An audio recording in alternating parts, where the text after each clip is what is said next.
आज हम पढ़ेंगे अध्याय 20वें का चौथा श्लोक।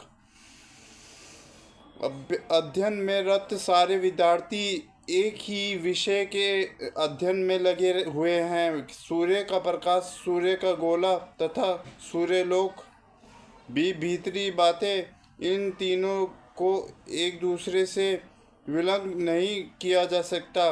फिर भी तीनों अवस्थाओं में अद्वैत एक ही श्रेणी में के नहीं होते। संस्कृत शब्द भगवान की व्यवस्था वासुदेव के पिता परमेश्वर पुनि के ने की है। समस्त धन, शक्ति, यश, सौंदर्य, ज्ञान तथा त्याग से युक्त परम पुरुष भगवान कहलाता है।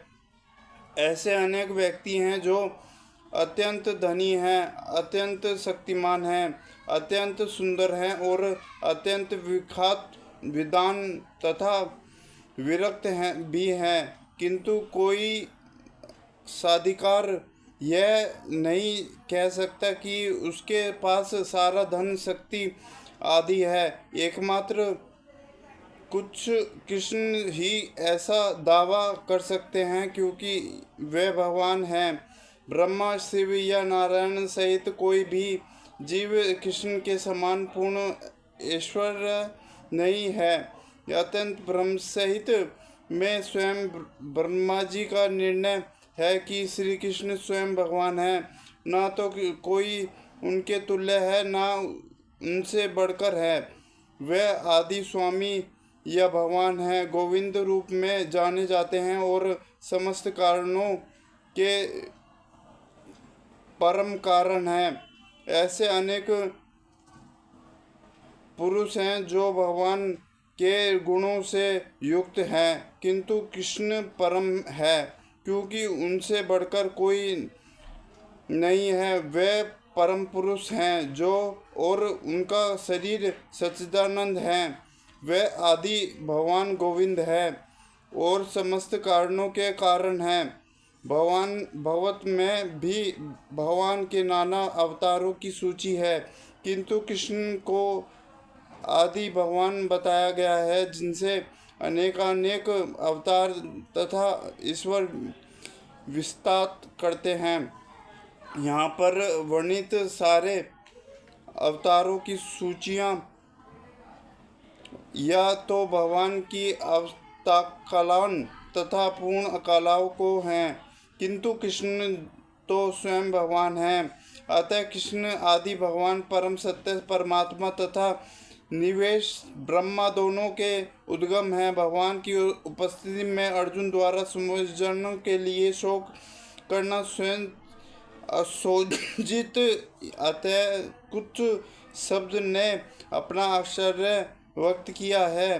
आर्य जैसे सभ्य जाति के किसी व्यक्ति से ऐसे मलिनता के उम्मीद नहीं की जाती। आर्य शब्द उन व्यक्तियों पर लागू होता है जो जीवन के मूल्य को जानते हैं और जिनकी सभ्यता आत्म साक्षात्कार पर निर्भर करती है।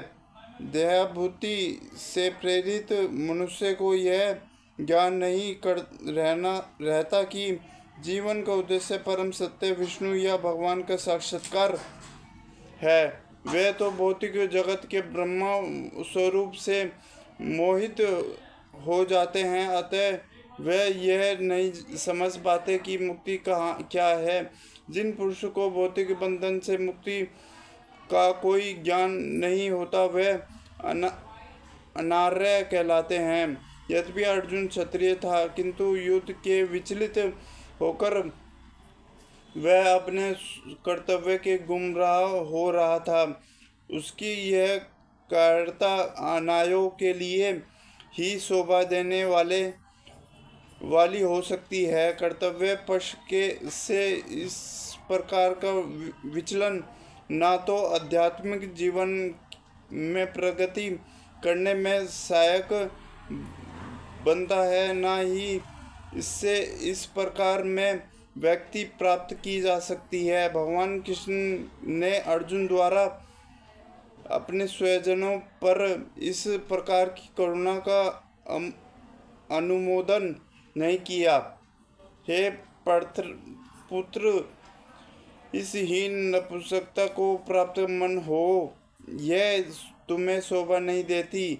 हे शत्रुओं के दिनांत, हृदय के शत्रु दुर्बलता के त्याग पर युद्ध के लिए खड़े होना। अर्जुन को पुत्र क्षेत्र पुत्र के रूप में संबोधित किया गया है।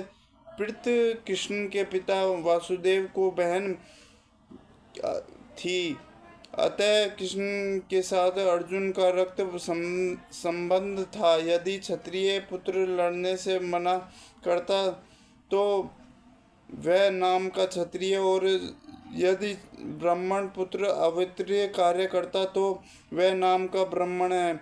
ऐसे क्षत्रिय तथा ब्राह्मण अपने पिता के अयोग्य पुत्र होते हैं। अतः कृष्ण यह नहीं चाहते कि अर्जुन आरोग्य क्षत्रिय पुत्र कहलाए।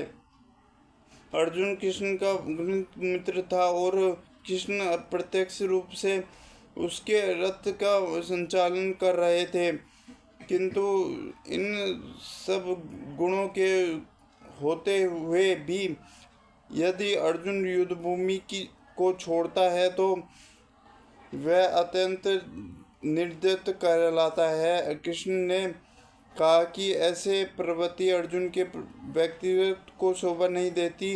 अर्जुन यह तर्क कर सकता है कि यह परम पूज्य भीष्म तथा स्वजनों के प्रति उदार दृष्टिकोण के कारण युद्ध भूमि छोड़ रहा है, किंतु कृष्ण ऐसे उदाहरण को केवल हृदय दौर्बल्य मानते हैं।